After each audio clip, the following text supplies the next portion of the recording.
speakers in this session are not only competent on matters related to IPR, but also hold years of experience in this field.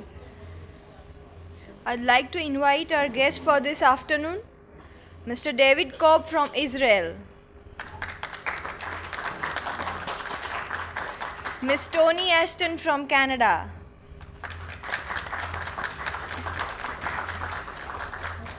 Mr. Qadir Ahmed from United States of America, and Sri S. Chandrasekaran to take their respective seats on the stage.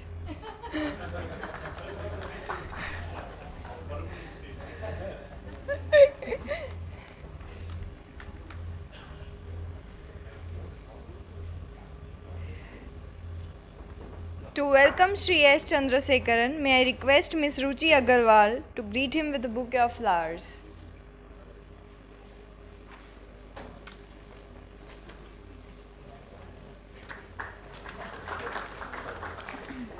To welcome Mr. David COLB, may I request Mr. Anas Qureshi to greet him with a bouquet of flowers.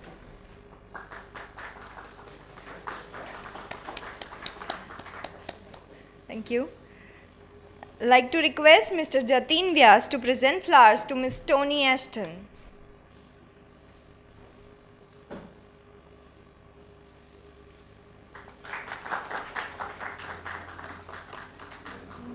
I'd like to invite Ms. Priyanka Patel to present flowers to Mr. Qadir Ahmed.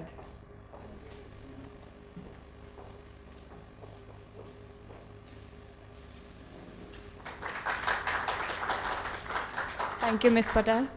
Now let me introduce you to our first speaker of this session, Mr. David COLB.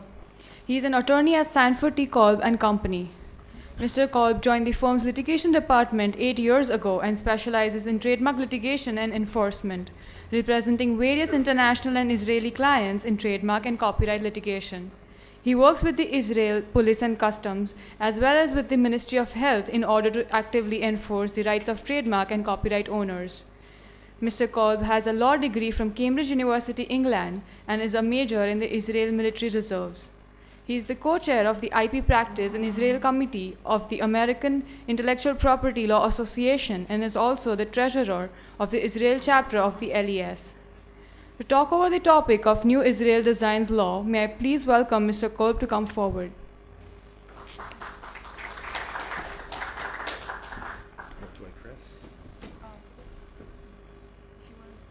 No, that'll be fine. Okay. Lovely. Good afternoon, everybody. I hope you didn't eat too much, or if you did, that you can still concentrate. There's an advantage to speaking after a day and a half of other talks. I know what to place my emphasis on and maybe perhaps what to skip. I also noticed that Mr. Bajaj will be speaking on Indian designs law later on today, so that means I can definitely skip some of the things I was intending to talk about. But that also, quite. But that also shows the importance of the matter. It's an honor to be back here. This is my third time, as I've told many people, and it's a great privilege and a pleasure to be here.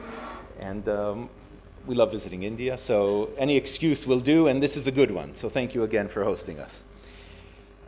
The issue of designs, which we'll get into in a second, is obviously something that keeps popping up, even though when people talk about IPR, designs always seem to be either forgotten or mentioned later on. But if you noticed from yesterday's talks, Mr. Golub mentioned for a moment, he talked about the designs there, and Mr. Iwatani talked about something else, but which I've talked about in the past, PTEs, patent term extensions, which of course do not exist in India.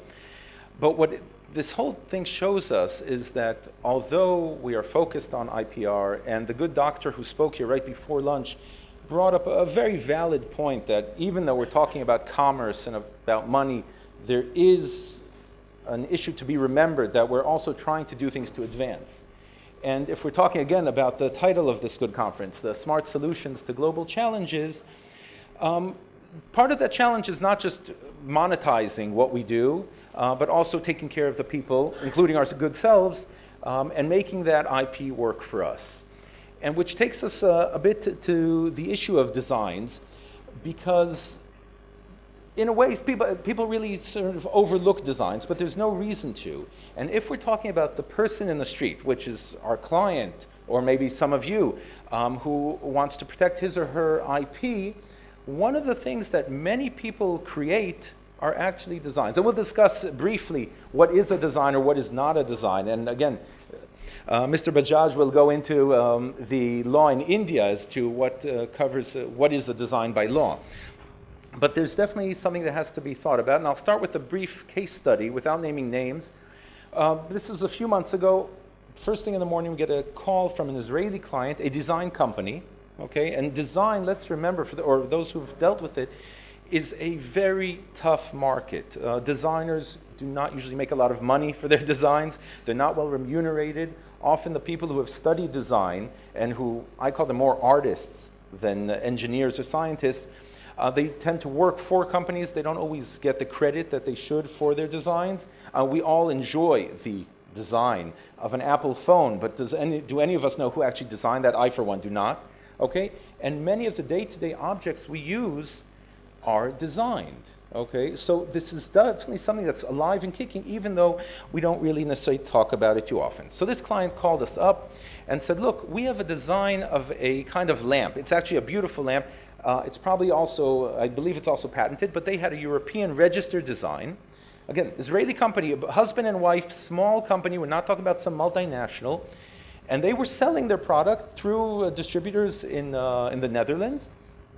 And it came out that some big supermarket chain in the Netherlands was selling a knockoff, counterfeit, call it what you like. And they didn't know what to do. Okay, they have a registered design, but unlike a trademark where people instinctively know what you should do, or with a patent, they sort of said, okay, we have this registered design, what do we do? And their market was being killed. They were selling it for, or not they, but the distributor was selling for about 100 euro, give or take. And this was being sold in the supermarkets for about 20 euro. Okay, and you mentioned that, you discussed it yesterday. This is a problem. This is killing the market. It's true, the original or the genuine one is being sold in design stores for a lot of money. But at the end of the day, the registered designer, small Israeli company, who's standing to lose huge amounts of money, maybe lose its goodwill, maybe lose its rights ultimately. So we acted very quickly, found one of our associates in the Netherlands. They issued a cease and desist letter, quickly found out who was distributing this product, found out that the product was coming from China. And within a couple of days, because this is the Netherlands and people don't really break the law in the Netherlands, they stopped. Okay? So it's a nice story. It didn't cost a lot of money. But let's be truthful, the Chinese manufacturer, I'm sure, is still doing what it does. And to get to that manufacturer and to take decisive action in China would not be trivial. But if we come back to India and we think about one of the many things, first of all, big country, India, many people do things differently and things are designed here, okay? People think about how things look. You see it really in everyday products, definitely when you go to the markets and you see things that are made in India. And there's absolutely no reason that a person, a designer, at the end of the day, that's the person, should not get his or her rights and be remunerated for that. So that's what I want you to please take with you over the next few minutes when we discuss this matter. One caveat, some of my previous speakers have said that what they're talking about does not necessarily express the views of the firm. So here I want to say that especially strongly for a very clear reason. This law has only just come into force. The draft regulations were only published about a month ago. So anything I say is what I think or believe, but there's no fact, there's no case law, nothing's been heard yet, nothing's really been discussed, nothing's been contested. We had a few small conferences in Israel discussing about what will be, but please take everything, as we say, with a grain of salt, because the regulations may very well change or limit or broaden what is said. I'm not going to discuss specific clauses. I don't think it's relevant this time. But just to say, the previous Israel, it was called the Designs and Patents Law, is from the British Mandate period. As you know, or may not know, Israel became an independent state in 1948, 1 year after India took its independence from the British. It's time. 70 years, I think it's time to revitalize and to review a law, and that's what's happened. The patents law has been changed, trademarks have been changed. Designs, again, was left behind. mistreated to a certain extent. And just as an example, patents and trademarks are websites for the Israel Patents, Designs, and Trademarks Office have been accessible online for quite a few years now. Designs have only come on. Okay, let's get started and we'll see what we have. Okay, the first thing I'm not really going to discuss too much is what is a design. What I'd like to say, because first of all, this will be discussed later in what's a design in India. And if you read this, and you don't have to, the changes from the old law to the new law are not too big. They are significant, but again, once we have the regulations, once we have some case law going, or some prosecution files, we'll know really what's going on. But what is not a design? Okay, we all know, and the doctor who spoke before gave a very nice definition of what is a patent. I think we're all very clear about what a patent is. What is a trademark? But what is a design? Or where is that fine line? And I'm not going to go into it, but it's something to think about. Because one thing that I've dealt with a lot, for instance, where I argue something is not a design, is a trademark in the image of the bottles, for instance, that we saw yesterday in the court case here. Okay, many of the big international companies want to register the shape, I'm not saying design, of the bottle as a trademark, as in two-dimensional. And the Israeli Trademark Office issues a standard letter, which I've translated into English many times, which says a bottle shape should be registered as a design. Now I know this is a dry state, but the Absolute bottle is a very famous bottle shape. The Coca-Cola bottle, okay. But I think most people here know that the Coca-Cola bottle, and I can proudly say we've succeeded in registering the Absolute bottle as a trademark.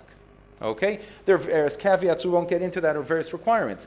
But people want, the design office, the trademark office wants three-dimensional things to basically be registered as a design. So that's something, again, to keep in mind when you're advising a client, or if you're on the professional side, when you want to register your rights, exactly where is that fine line? And I'm sure you'll mention that later. In India, between a trademark, registration-wise, between a trademark and design, and sometimes you could have, in theory, a patent and a registered design. Okay? Something to think about. Let's just look at the bottom here of what is a product, because that is an issue, because again, we're going from two-dimensional, or some things that are two-dimensional and three-dimensional, and a product, I'll just move this here, including a set of items, packaging, graphic marks, screen display, and excluding typeface and computer programs. So computer programs, with all due respect to our American friends, and managing to register certain programs as patents in Israel and in India, as far as I know, you cannot register computer programs. Those stay in the realm of copyright. Typeface, which you might have thought could be registered design, stays on the copyright side as well. Okay, now, one of the major changes in this law is that finally we have acknowledged unregistered designs, and we will discuss how to protect them in a moment. But what are registered designs, or how can you be eligible? The law has finally made things very clear. There's two conditions. The design must be novel and have unique characteristics. And then the product, which is the subject. Again, the language is still very heavy, and hopefully the regulations will make it easier for us to pass this on. Must have been offered for sale, and publicly distributed, because the whole idea of a design is something that's going to be used commercially. Let's remember, we're not going for artwork. This, again, the whole premise here is that a designer wants to sell his or her product and not just protect something and put it away. So. And then we're talking, and internet, big thing. Again, we all live in the internet. Most of our laws in most countries have not yet all changed to discuss the internet. This law is coming in now after working for a few years. The internet issue and the publication are offering for sale on the internet anywhere, is of utmost importance. And the cutoff point is 6 months from the day on which this design or the product was made public in Israel or abroad. Again, this is important. I know you're not really interested in Israel law per se, and that makes sense. But the publication of this design, you might want to register in Israel because you want to sell in Israel. But if you published it already in India, the clock has started ticking. Now we go into novelty. Now we all know novelty from the issue of patents. And we're not going to do a comparison, but a novel design, and this is, again, a general translation from the law. It's considered a novel if prior to the determining date, which is that date that we talked about above, an identical design or design which is different from the novel design only in non-substantive details, was not made public again in Israel or abroad. So we've gone international here, and I think even though it's clear that patents and trade, we still are going to stay with national registrations. Nobody, and definitely not an examiner, can ignore what's going on around the world. And I tell that client, sometimes clients say, look, I saw something abroad. It's registered as a patent there, but not here. Can I register it in Israel? I said, no. It doesn't work that way. You can't rip somebody off, and just because they didn't register it as a patent, you get a patent here. Okay?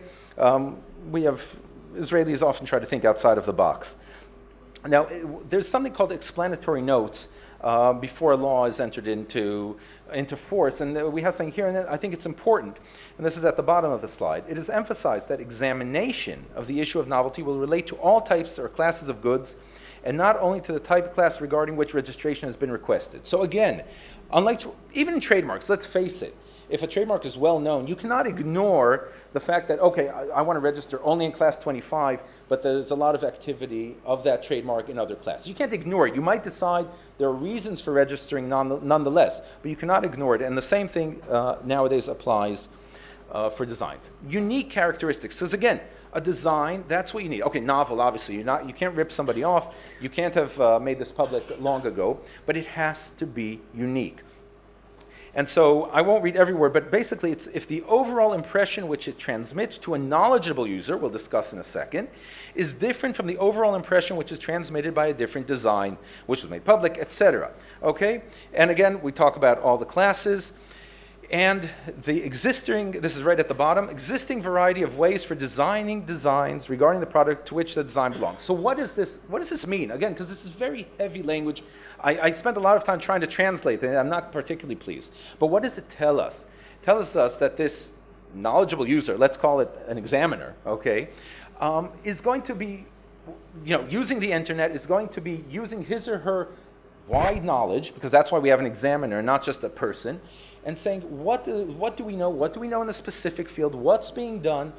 That means these examiners are going to have to work hard, but you won't be able to have tunnel vision and say, oh, well, I'm only talking about this, and I haven't looked at what other people are doing, and, this is what's unique. No. You've really got to be unique because the examiner is going to be looking, and what I foresee, which is good for us attorneys, is we're going to have some kind of official actions coming back and forth, and I foresee quite a bit of a discussion. Okay, now this knowledgeable user, this is one of these terms that did not exist previously, and I think here the definition is good. A person who has an interest in the product which bears the design in order to use it, who is familiar with a variety of existing designs in the field to which the product belongs. And that is exactly an examiner. This is somebody who's studied, who lives the subject, okay, knows what's going on, and can knowledgeably, hopefully, again, that should also be true for examiners in the patent office in America, but should be able to have a discourse and explain why he or she does not agree to register. It's easy to agree to register, but there's going to have to be somebody who just doesn't just say, oh, well, I don't think this is new. You have to explain what's going on. Okay, what is good is for the registrant that this gives a certain level of certainty about the outlook. Okay, that means when you file, you have to believe in yourself, obviously, but you should also be calm about saying, okay, I'm not just sending this out and who knows what's going to happen. I sort of know what's going to be going on. Now, again, we're talking knowledgeable user, not necessarily reasonable person, okay? That's a term that we use a lot in other subjects, okay? And so we're narrowing it down. It's really a knowledgeable person and not just saying, oh, well, it stands to reason. Okay, now what do you get if you've registered a design? The exclusive right to carry out all of the actions set forth below, and you'll see they're quite extensive, basically, but you can do what you want with this thing, with the registered design, and with regard to any other design which gives the knowledgeable person who we discussed a general impression which is not different from the general impression given by the registered design. Okay, so basically, if your design, your registered design, or whatever you're selling, that actual product which bears a design is very close, okay, you can do what you want with it. All these commercial things, I won't go into all the various types. Okay, and there's also the issue right at the bottom. You can also possess the thing, so you don't actually yet have to do something active. But possession, as they say in America, is three-fourths of the law, right? So it takes you a long way. Now, if we're getting into just a few facts that are interesting to registered design holders, the law is extended very significantly from 15 to 25 years. The law enters into force at the end of this year, and then there's a grace period But until that time, okay, so the owner of a registered design, which already was in force, and there were 3 renewal periods, each one of 5 years, can right now apply and get another 3 years. Okay, so it'll be 18 years. So you meet somewhere along the way, so that way people who have registered designs don't feel like they've completely lost out. But, and not only that, if that renewal period has ended, you can still, there's a grace period, you can, 6 months where you can pay another fee. Again, these fees haven't been published, but they're not really important to this conversation, and get that extra 3-year period. Now, the issue of unregistered designs. And this is important, again, definitely in India, definitely in Israel, truthfully everywhere. Because, again, many of the people who design things do not have money. Okay? Either they're designing in the hope that somebody will buy them out, or buy the design, or like the design, or they're going to try to market themselves, but they do not have money. And I can tell you, in a small country like Israel, many multinational companies who do register designs in the United States, they don't register in Israel. It's just not worth it. People don't register shoe designs, watch designs. You all know what brands I'm talking about, okay? Definitely not a big issue, and I know it's been an issue probably in the States and probably in Canada as well. Designers of clothing. Okay, you can't be registering designs every season, which, for instance, the Gap, I think, replaces its stuff 4 times a year. It just won't happen.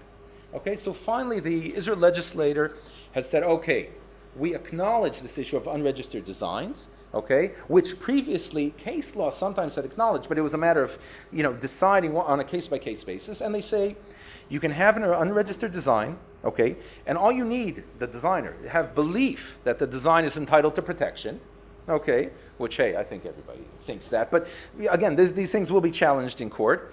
And then you have to mark the product, okay? So let's put on a little sign. Again, I don't know exactly how they're going to do this.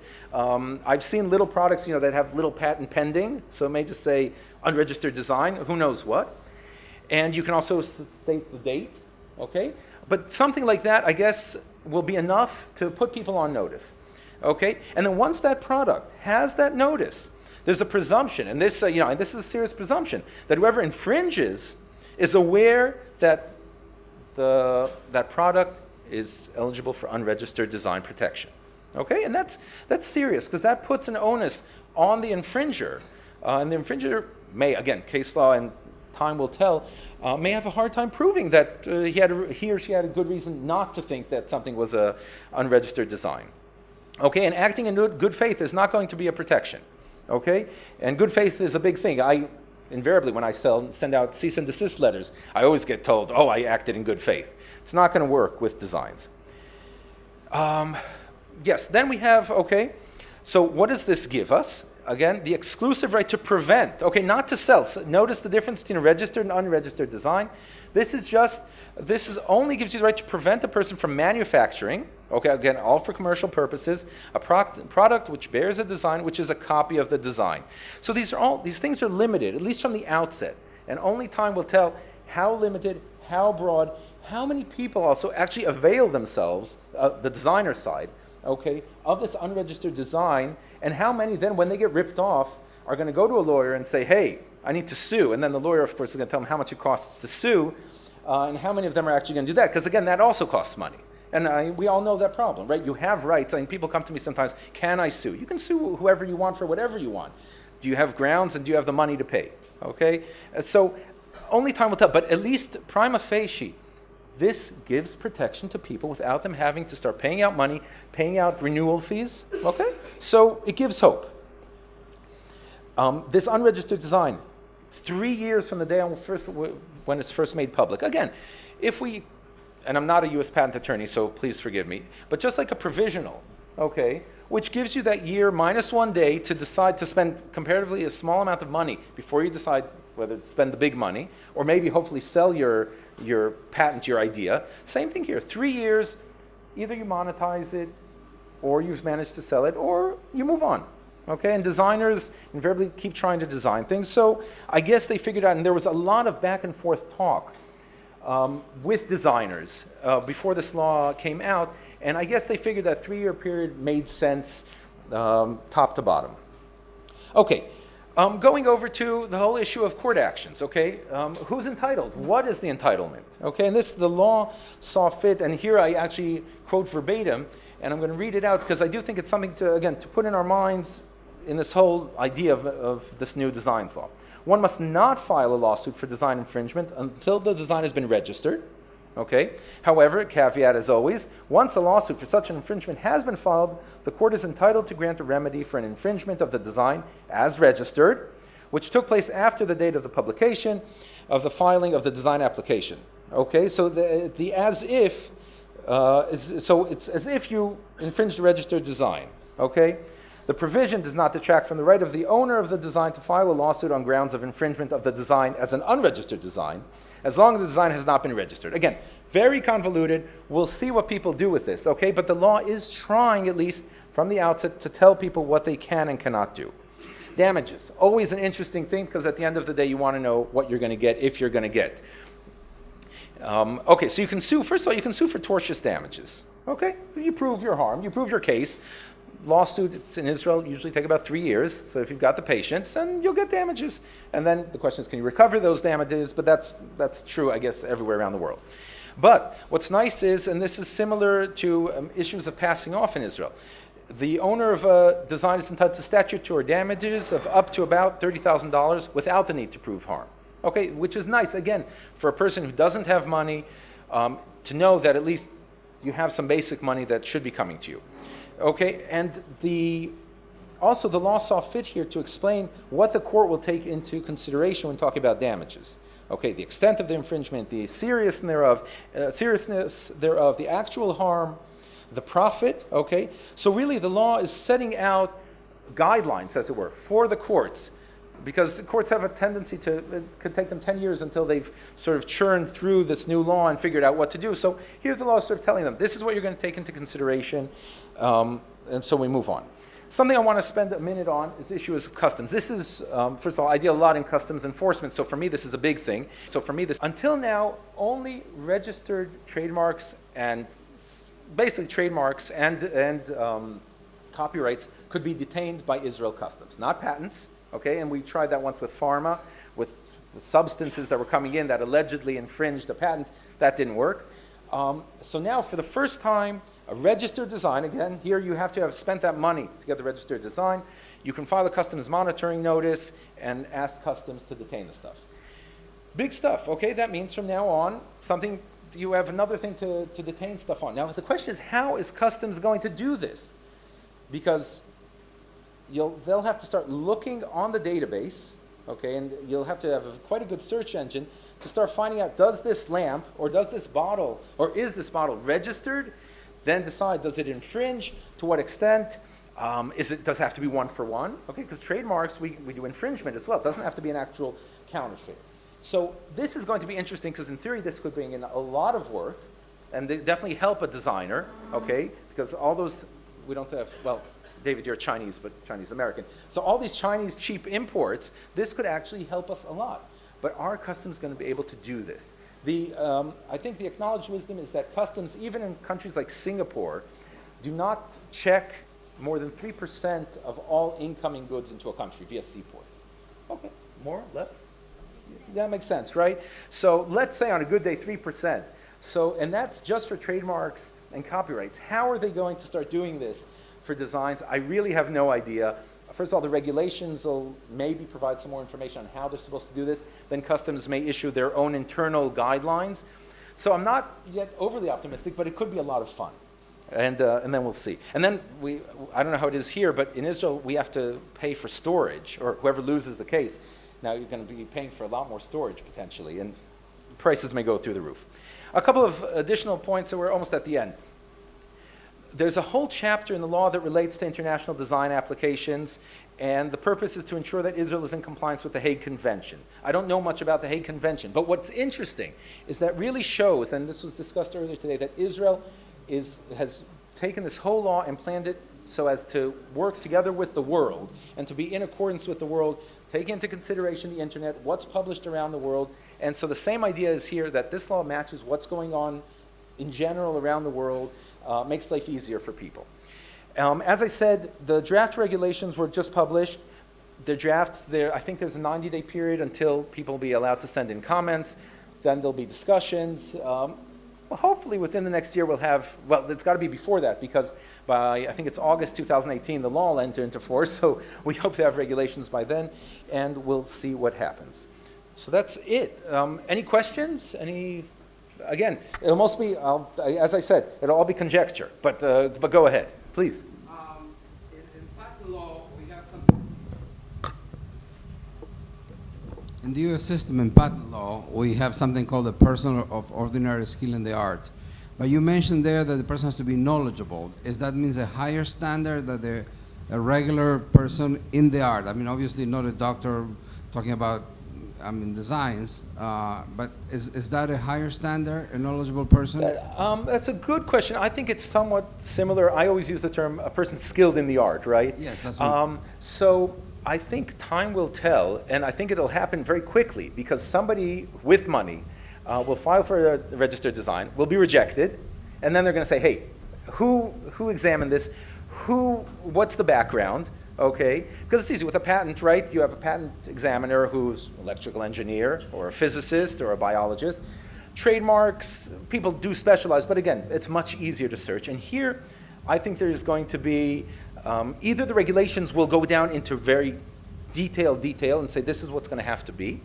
Okay, and also, let's look at the other side. Once somebody contests a registered design, okay, on what basis? Are they going to say, hey, we're contesting the person, the examiner, or are we contesting the whole decision of the design office?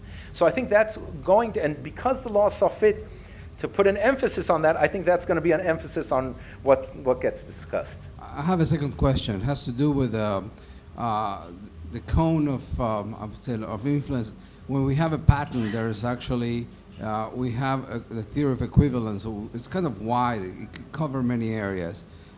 In copyright, it's not so wide. And this seems to be resembling copyright law, where you have copyright upon the moment of creation, and then you have, if you want to litigate, then you have to register first. It's about the same process. I think it's very similar. Yeah, so what's going to be the area for customs to decide if it's not exactly a matching product, something similar? Will they be able to stop it, or how will it work? It's a lovely question. First of all, I'll take one step. I'm sorry, I'm into your time. I'll be brief. First of all, I think that customs on their side, I think customs will not act, at least in the beginning, until somebody has actually filed a complaint. Whereas now in trademarks, customs often stop stuff of their own volition. And they'll send us pictures and say, we think this is infringing. So I think, at least in the beginning, customs just will not do that. They're not going to take any chances. They don't need more lawsuits. Okay? Then, at first, I think, let's say you file for a Coca-Cola bottle. They will stop a Coca-Cola bottle, even if it doesn't say Coca-Cola, of course. Okay? When will it become interesting? When the importer contests. Because most importers will not contest. Okay, they'll just say, okay, give it up. But then, very quickly, somebody's going to come along, again, with money or an interest and say, hey, it's not exact. It'll go to court. And based on that first court case, I think the customs will decide. Thank you very much. Oh, sorry, please.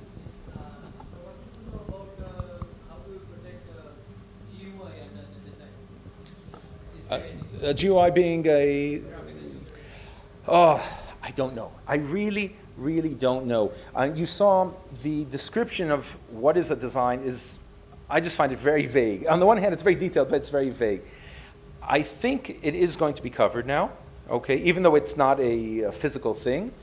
But I think, again, all these things will be discussed and questioned and contested, and we'll see. Hopefully, maybe next time I come, I'll be able to give an update. Please. I'm sorry? I'm sorry, I don't understand. Not that I know of. Not that I know of. Most of the stuff that I see, again, it's only our firm, is actual physical things that are filed, shapes of car lights. Okay, many car manufacturers do that because, again, those things are very expensive.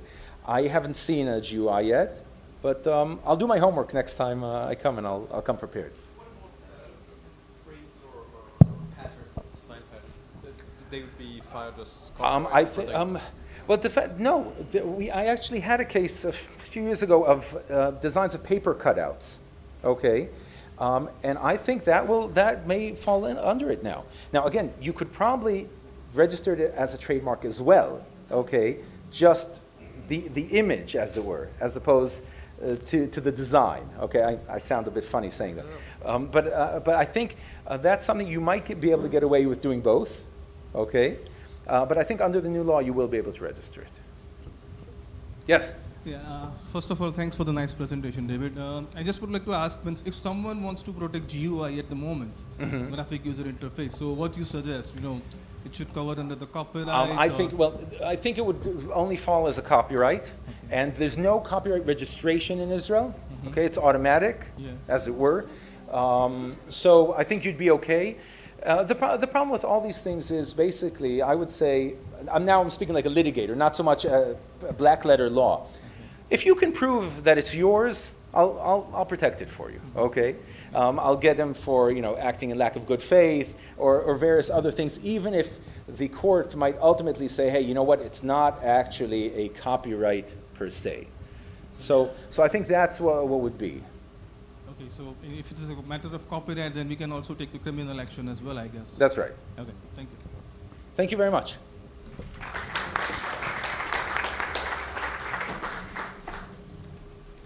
Thank you very much, sir, for sharing your knowledge with us. Thank you very much, sir. Now, may I request Sri S. Chandrasekharan to give a memento and certificate to Mr. David Cobb.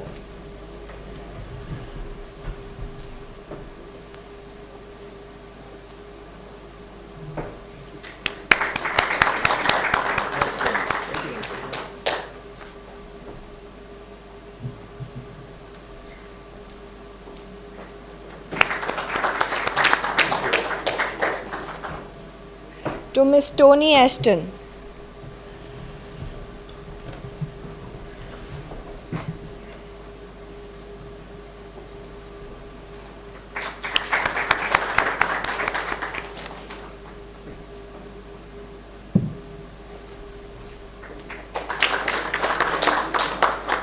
Again, I would request him to present memento and certificate to Mr. Kadir Ahmed.